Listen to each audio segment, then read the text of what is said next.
اعوذ باللہ من الشیطان الرجیم بسم اللہ الرحمن الرحیم۔ تختی نمبر 14، رائے ساکینہ و مشددہ۔ جزم والی را کو رائے ساکینہ کہتے ہیں اور تشدید والی را کو رائے مشددہ کہتے ہیں۔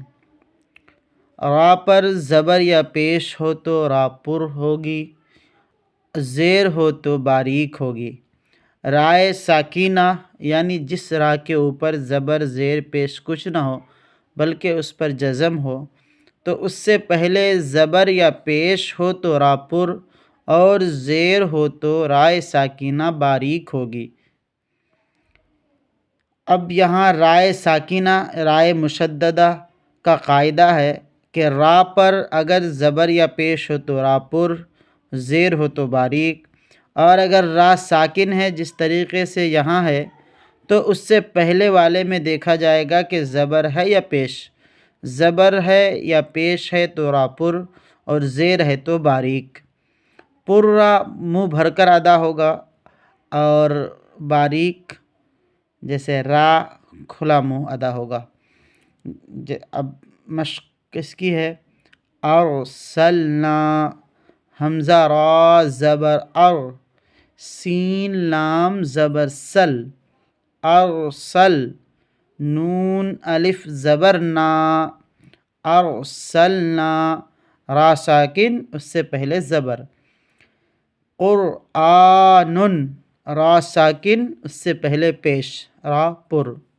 یغررکا، را ساکن را سے پہلے پیش تو دونوں را پر، یغررکا۔ مرصادن، را ساکن اس سے پہلے زیر، را باریک، میم را زیر مر، صاد الف زبر صا، دال دو زبر دن، مرصادن۔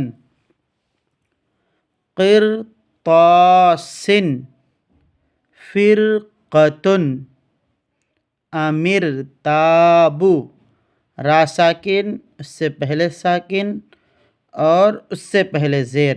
یہ قاعدہ آگے آئے گا کہ را ساکن اس سے پہلے والا بھی ساکن، تو اس سے پہلے جو حرکت ہوگی اس کا اعتبار ہوگا۔ امرتابو، غبر جعونی، پہلا والا را پر کیونکہ اس کے اوپر زبر ہے، دوسرا والا باریک کیونکہ اس سے پہلے زیر ہے۔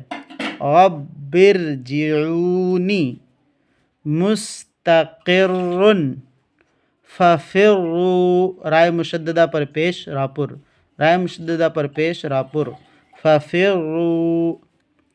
برا، رائے مشددہ پر زبر را پر، برن، رائے مشددہ پر پیش را پر، مرتن۔ اس سبق میں را کو باریک کر کے پڑھنا چاہیے۔ یہاں تمام را باریک پڑھے جائیں گے، جیسے امرت، منہمر، را سے پہلے زیر را باریک، را سے پہلے زیر را باریک، وصبر، من شر، بری، بری، دری، مستمر، ذریۃ، تحرم۔ خوب اچھے طریقے سے را کے پر اور باریک ہونے کی مثال اچھے سے یاد کر لیں۔ کثیر الاستعمال ورڈ